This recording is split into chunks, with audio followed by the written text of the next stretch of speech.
Ditmara y Ernesto se enfrentan a una batalla campal. ¿Quién tirará más rápido los bloques de cartón? ¿Las torres de sus reinos? ¿Puedes decir qué trayectoria siguen las pelotas? Elige una de estas opciones, A, B o C. ¿Sabes por qué la pelota describe esa trayectoria? Oye, ¿tú sabes si la trayectoria que siguen estas pelotas se puede escribir matemáticamente? ¿Te sabes la respuesta? Porque yo ya me la sé. Elemental, mi querida lanzamisiles. Yo sé cuál es la respuesta y sí. La trayectoria que hace la pelota se puede describir matemáticamente. Se utiliza una ecuación para describir el movimiento. Me encantan esos grabados porque durante mucho tiempo se hicieron suposiciones de los recorridos que hacían los misiles. Estas imágenes aparecieron en libros donde se hacían estudios de mecánica. Encontrar las trayectorias era puro ojo, ¿eh? Además, en aquellos tiempos, previos a Galileo y Newton, no se sabía muy bien la aceleración de los cuerpos. Y las ideas de fuerzas de aceleración pues eran diferentes a las que tenemos ahora. También es muy interesante cómo la ciencia siempre ha tenido aplicaciones bélicas, ¿no? Sí, pero bueno, también aplicaciones padrísimas y con beneficio a la humanidad. No sé, como llegar a la Luna. Próxima estación, Marte, Ditmara. Bueno, con este movimiento de misiles, sé que se puede calcular perfectamente si la pelota tira la bandera de la torre o si le va a pegar a la base. Todo depende del ángulo con el que la pelota sale. Sí, o si conocemos la posición que tiene en el eje X, se puede conocer su posición en el eje Y, por lo que los humanos conocemos por altura. El movimiento parabólico se describe con una ecuación de segundo grado. Y la solución de esa ecuación se resuelve con la famosísima chicharronera. La chicharronera. Qué nombre, ¿no? A mí realmente me encanta el nombre, así nadie lo olvida. Oye, pero ¿tú sabes cuál es la fórmula de la chicharronera? Vamos a ver esta información. Vamos. Y ¡pum! ¡Te gané! Una ecuación es una relación de igualdad, es una expresión matemática en la que hay constantes y una o más variables a las que comúnmente les decimos incógnitas. Estas incógnitas las escribimos con la letra X, pero también se pueden usar otras letras del alfabeto como W, N, Z, CU, etc. Resolver una ecuación significa obtener el valor para la incógnita que haga cierta esa relación de igualdad. Tenemos ecuaciones de primero, segundo y tercer grado. Va subiendo el grado según el exponente del que se trate. A partir del tercer grado se les llama ecuaciones de grado mayor. Para las ecuaciones de segundo grado, a veces encontrar el valor de la incógnita no es fácil. Hay varios métodos para hacerlo, como factorizar, completar el trinomio cuadrado perfecto o de plano usar la chicharronera, quiero decir, la fórmula general. Esta fórmula es bastante poderosa y usándola puedes resolver todas las ecuaciones de segundo grado que se te antojen. Para poner manos a la obra, lo primero que hay que hacer es identificar los coeficientes de cada término de la ecuación de segundo grado. Así se ve una ecuación general de segundo grado y sus coeficientes son A, B y C. Finalmente, para resolverla, se usa la fórmula general, alias la chicharronera, y listo. Así de fácil. Aquí solo sus chicharrones truenan. Muchos fenómenos de la naturaleza se describen con la ecuación cuadrática, como las aceleraciones, especialmente la aceleración de la gravedad. También con estas ecuaciones se describe la energía cinética de los cuerpos y la comprensión de los resortes y muchos otros. Y por supuesto, las trayectorias de los cuerpos en tiros parabólicos, como las balas de un cañón, la trayectoria de flechas o el tiro para encestar una pelota. Incluso también se pueden modelar algunos sistemas financieros como la ganancia y el interés con ecuaciones cuadráticas. Ditmara, usar la chicharronera es muy fácil, debería ser deporte nacional, ¿eh? Oye, pero es que para mí la parte del más menos siempre me ha quedado muy confusa. Para ver si entendí, te late si voy explicando y si tengo dudas, ¿me ayudas? Me late, va. Sí, va. Primero Sí, voy a sí. escribir la chicharronera. Ok. Entonces, X igual, pues, la línea, entonces, menos B más menos raíz cuadrada, de B cuadrada menos 4AC, todo sobre 2A. Entonces, la parte que hay que revisar es esta. Exactamente. Y antes de seguir explicando, lo que vamos a hacer es colocar este término aquí. Va. Raíz cuadrada de b cuadrada menos 4ac. Y no olvidemos nuestro más menos. Y es muy sencillo. El discriminante, que así le dicen a esta parte, puede ser 0, positivo o negativo. Cuando esta parte o el discriminante es 0, pues el más menos no importa mucho porque esto se haría 0. Pero si es positivo o negativo, pues ahí está la cosa, ¿no? Así es. Y no es que seamos volubles y que a veces queramos que sea más y otras menos, no. Es que eso tiene que ver con que es una raíz cuadrada y ahí tiene sus truquitos. Siempre que hay una raíz cuadrada, hay dos números que cumplen la ecuación. Mira, por ejemplo, tenemos que x cuadrada es igual a 9. La pregunta es, ¿cuáles números elevados al cuadrado dan 9? Pues hay dos números que son candidatos. Si yo coloco un menos 3 y lo elevo al cuadrado, me va a dar 9. Pero también si yo coloco un 3 y lo elevo al cuadrado, me da 9. Entonces los candidatos serían menos 3 y 3. Elemental. Entonces pasa lo mismo con la fórmula general. Tenemos dos números que al elevarlos al cuadrado resuelven la ecuación. Así que el consejo que les doy, porque su amigo Ernesto soy, es que no ande por la vida olvidando el más menos de la fórmula general, ¿eh? Más menos chicharrones. Para el caso de nuestros lanzamientos de pelota para derribar torres, podríamos ver que si centramos el origen de la gráfica en la parte más alta del lanzamiento, nos queda simétrica. Y la X y menos X son dos posiciones de la pelota que están a la misma altura. O sea, es la misma Y para X con signo negativo y para la X con signo positivo. Elemental, amiga, andas con todo, ¿eh? Pues no soy yo, es la fórmula general. Esa nos resuelve todo. Bueno, no todo, pero sí las ecuaciones de segundo grado, ¿eh? Oye, ¿por qué le dirán la chicharronera? Pues hay varias historias por ahí, ¿eh? Veremos la historia detrás del mito.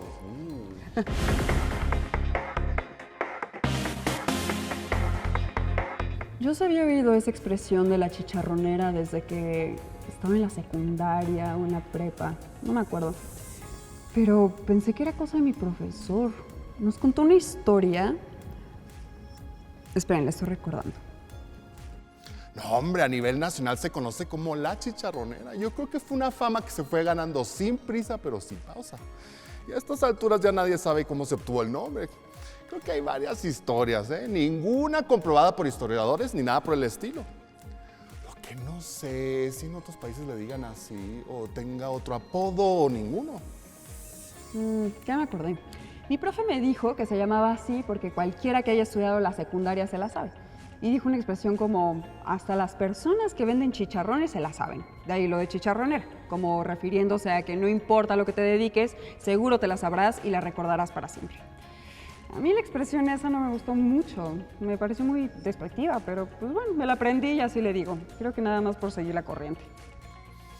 Yo tengo una teoría, ¿eh? Como es una fórmula general para resolver cualquier ecuación de segundo grado, la que sea, las fáciles y las más difíciles, pues ahí solo sus chicharrones truenan, o sea, es poderosa, la mejor. De ahí que sea la chicharronera. Truena todas esas ecuaciones con X cuadrada como incógnita, tal y como si fueran chicharrones. A esa conclusión llegué. También recuerdo a una profesora que nos contó otra historia. Iba más o menos así. Resulta que un estudiante reprobó porque no podía resolver las ecuaciones de segundo grado. No podía factorizar, no podía recordar el trinomio cuadrado perfecto y tampoco podía recordar esta fórmula general. Entonces, lamentablemente se rindió, dejó la escuela, pero se volvió empresario. Y de verdad, o sea, se puso a vender chicharrones. Le fue muy bien, creo que hasta exportaba los chicharrones, era muy bueno con los negocios. Y para recordar el giro que tuvo su vida con dicha fórmula, colgó la fórmula general en la puerta de su despacho. Y bueno, como contaba la historia, ahí se hizo famosa, la chicharronera. Esa historia que cuenta Dismara de que el empresario ese y el negocio de chicharrones, no sé, suena muy fantasiosa porque, a ver, ¿cómo que eres bueno en los negocios y eres malo en matemáticas? No tiene sentido. Ahora recuerdo que una prima que vive en Estados Unidos una vez se refirió a esta fórmula como la Hunchback Formula o sea, la jorobadita, porque pues ya sabemos que tiene que ver con las ecuaciones cuadráticas y pues una gráfica de la palabra pues tiene jorobita.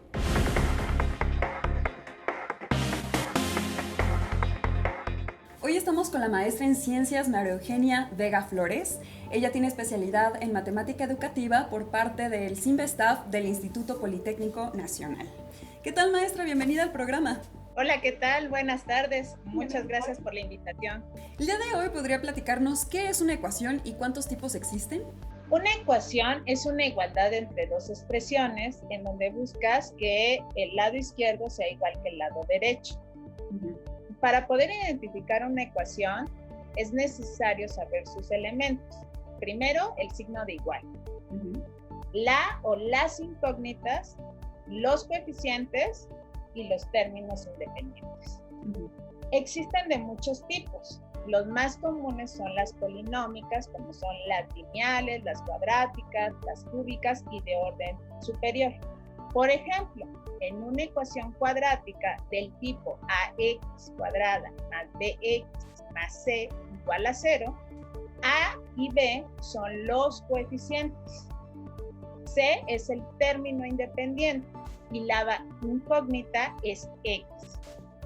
Pero también existen otros tipos de ecuaciones, como pueden ser las cuadráticas, las logarítmicas, las exponenciales, y en física existen muchas fórmulas que son ecuaciones. ¿A qué nos referimos cuando decimos la solución de una ecuación? Bueno, la solución de una ecuación es encontrar los valores de la incógnita que me garantizan que la igualdad sea cierta, ¿no? Por ejemplo, en una ecuación lineal, si yo tengo 3x menos 2 igual a 0, solo existe un valor que hace verdadera esa igualdad, que es x igual a 4. Entonces, esa se llama la solución de la ecuación, la que hace que sea verdadera. Okay. ¿Es lo mismo decir la raíz de una ecuación que la solución de una ecuación? No, no es lo mismo. El término de raíz de una ecuación se refiere solo a cuando estamos estudiando ecuaciones polinómicas. Las raíces dependen del grado del polinomio.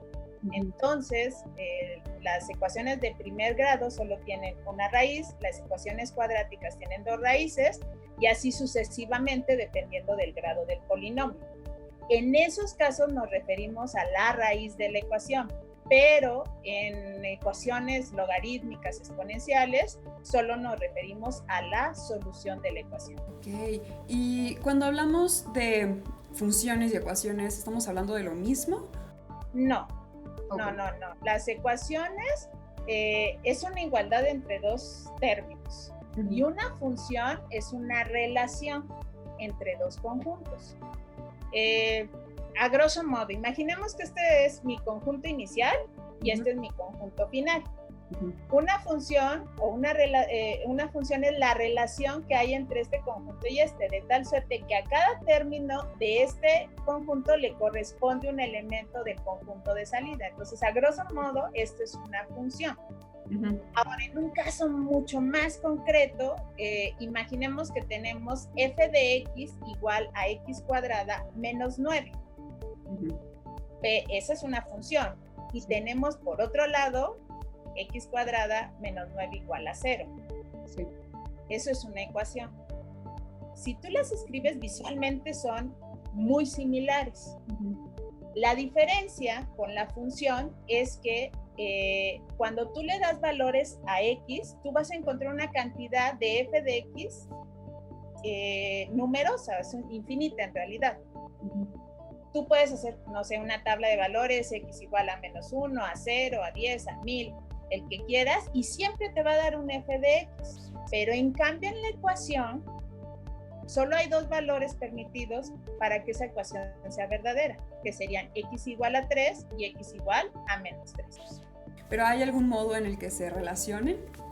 Sí, la manera en la que se relacionan es que la solución de una ecuación representa los ceros de una función. Gráficamente, esto se ve con el corte en el eje de las X. Pues muchas gracias, maestra, por su tiempo para esta parte de la entrevista. Vamos a regresar con usted, pero si aún tienen dudas sobre estos dos conceptos y quieren ahondar un poquito más, no se pierdan la siguiente información. ¿Alguna vez te has confundido sobre qué es una función y qué es una ecuación? Bueno, pues no te sientas mal. Somos varias y varios en esta situación, así que bienvenidas y bienvenidos al club. A veces nos confundimos porque hay ecuaciones que pueden ser funciones y hay funciones que pueden escribirse como ecuaciones, pero hay ecuaciones que no son funciones y funciones que no son ecuaciones. Para ejemplificarlo, usaremos un diagrama de Venn. De un lado están las ecuaciones, son las que expresan igualdad entre dos expresiones algebraicas, es decir, lo que está a la izquierda del signo da igual o es equivalente o equivale a lo que está a la derecha. Como x igual a 9, x menos 13 igual a 0 o x cuadrada es igual a 16. Del otro lado están las funciones. Estas expresan una relación entre variables, entre un conjunto llamado dominio y otro conjunto llamado codominio. En lenguaje cotidiano podemos usar la expresión depende de. Aquí algunos ejemplos. F de x es igual a x menos 6. F de x igual a x cuadrada más 5. O se puede representar una función a través de una gráfica como esta. Se puede ver que f de x depende de los valores que toma la x, o sea, mientras se modifican los valores de x, cambia f de x porque f depende de x. Incluso también podemos hablar de funciones para programas de computación. Por ejemplo, se puede programar una función condicional que diga, si el programa de televisión es igual a Jóvenes en TV, entonces sonrío. Pero si es otro programa, entonces apago la televisión. Ahora sí, veamos la intersección entre ecuación y función, es decir, cuando se usa una ecuación para definir una función. Cuando escribimos que y es igual a 4x menos 10, o cuando escribo y es igual a por x cuadrada más b por x más c.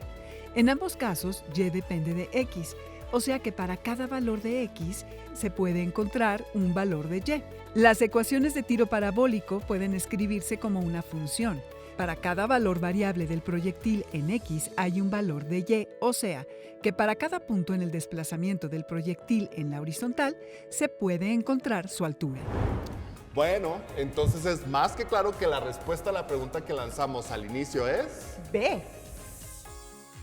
Mira, se ve clarísimo. Su gráfica es una parábola. Sí, ahora tenemos mucho que decir al respecto, ¿no? Pues obvio. Ahora te diría que específicamente para resolver tiros parabólicos se necesita una función cuadrática. Pero que existen ecuaciones del movimiento para describir tiros parabólicos, ¿no? Eso mero. ¿Cómo ves si vamos a la última parte de la entrevista? Me parece perfecto. Seguimos con la maestra en ciencia María Eugenia Vega Flores. Nos gustaría que nos platicara, en el caso de las ecuaciones cuadráticas, ¿cuál es su relevancia en la vida diaria? Bueno, son relevantes porque existen muchas aplicaciones en nuestro entorno. No todas son muy conocidas, pero por ejemplo en química, para describir la variación entre la concentración de un reactante respecto a la concentración de un producto en determinado tiempo. Otro ejemplo más común es en física, que describe la trayectoria de un proyectil en vuelo. Pero también existen aplicaciones como en la arquitectura, por ejemplo, el Arco de San Luis, Missouri. Entonces, su importancia radica en que está en nuestro entorno. El tiro parabólico pues, se describe con una ecuación cuadrática, pero ¿dónde podríamos encontrarlo? Bueno, el tiro parabólico, yo creo que un lugar en donde lo podemos encontrar y que es como muy común para todos es en los deportes. En distintos deportes podemos verlo. Por ejemplo, pues el más conocido, que es el fútbol, existe una jugada que se llama tiro libre directo, ¿no? En donde voy a intentar aquí está la barrera de jugadores, la portería va a estar de este lado y aquí está el jugador que va a tirar el tiro, ¿no? Entonces la idea es que este jugador traspase esta barrera, porque pues si hace una línea recta, pues el balón va a chocar contra la barrera y pues no va a tener ninguna oportunidad. En cambio, lo que tiene que hacer este jugador es darle un ángulo de inclinación de salida al balón para que el balón haga esto, cruce la barrera y alcance a llegar a la portería. Entonces, ese es yo creo que de los más comunes. También en el básquetbol, pues al tirar una canasta, pues se puede observar perfectmente cómo la pelota llega como un máximo y luego cae, ¿sí? También en el golf, te digo, como en los deportes es como muy común ver este tipo de trayectorias. Claro. ¿Conoces la fórmula general como chicharronera? Sí, sí la conozco como chicharronera. Tengo que decir que suelo, por lo general, llamarle fórmula general, pero es muy común que todos los estudiantes ya le dicen así, o no sé, en la presión de un examen, pues aplica fórmula general y te hacen cara de... ¿eh? Claro, como que un nombre gracioso puede hacer que uno tenga la imagen más clara de la fórmula, tal vez. Bueno, esperemos que también ayude, ¿no?, a los estudiantes. Sí, ¿y por qué cree que tenga este nombre? ¿De dónde cree que haya salido? Yo cuando fui estudiante, yo recuerdo que llegaron, la pusieron e inmediatamente le dieron el nombre, ¿no? O sea, en esa época la verdad es que, si el profesor dice que se llama así, pues así se ha de llamar. No es algo como, sí, no es algo que me pregunten. Cuando fui adulta y ahora que doy clases, pues siempre les pregunto a mis estudiantes, bueno, ¿y por qué se les llama así? Y entonces todos así con cara de, pues no saben, ¿no? Sí. Lo que sé a grosso modo es que por ahí hay una leyenda urbana, no sé qué tan cierto sea, que los matemáticos o profesores dicen que la fórmula está tan fácil que hasta la señora que prepara los chicharrones se la sabe. Entonces por eso es la chicharronera. ¿Y es posible resolver todas las ecuaciones de segundo grado con la fórmula general? ¿Por qué es que se logra esto? Bueno, sí, todas las ecuaciones cuadráticas se pueden resolver con la fórmula general. Y aquí cabe mencionar que las ecuaciones cuadráticas hay de varios tipos, las que son completas y las que son incompletas, y existen distintos métodos. Por ejemplo, la que es incompleta del tipo ax cuadrada menos c igual a 0, la puedes resolver con un simple despeje. La siguiente que es incompleta es ax cuadrada más bx igual a 0, y ahí el método que te conviene es factorización. Y para las completas, que son la forma ax cuadrada más bx más c igual a 0, existen también varios métodos. Está el de factorización, está el de completar binomios cuadrados perfectos y la fórmula general. La ventaja que tiene la fórmula general es que puedes resolver cualquier ecuación con ella, ya sea completa o incompleta. Y no solo eso, o sea, te dice, también te dice si la ecuación tiene raíces imaginarias. Pues muchas gracias, maestra, de verdad, por aclararnos estos conceptos. Y no se vayan, volvemos al foro. Pues ya ves, sí es nacionalmente conocida como la chicharronera, ¿eh? Eso veo, ¿eh? Yo pensé que era de chiste de mi escuela nada más, pero ya veo que no. Y mientras se puedan modelar fenómenos físicos usando ecuaciones cuadráticas, la chicharronera tendrá larga vida, ¿no? Larga vida la chicharronera. Oye, pero ya tanto hablar de chicharroneras, ya como que me dio hambre, ¿no? Si estuviéramos en la escuela ya estaríamos en el receso comiendo algo. Sí, un chicharroncito preparado, un taco de chicharrón en salsa verde. Sí, pues no sé, la verdad. Si está la señora de los tacos de guisado que se pone aquí en la esquina, la verdad sí quiero uno. Igual todavía le alcanzamos, ¿no? Oye, sí, ¿eh? Pero antes de irnos, unas preguntas para que las respondan en el grupo de Facebook. ¿Ustedes conocen a la fórmula general como la chicharronera? ¿Quién les dijo que así se llamaba? ¿Saben por qué le dicen así? Cuéntenos su verdad. No olviden escribir sus respuestas con el hashtag elemental para que podamos encontrarlas. Y ahora sí, nos vemos. ¡Adiós!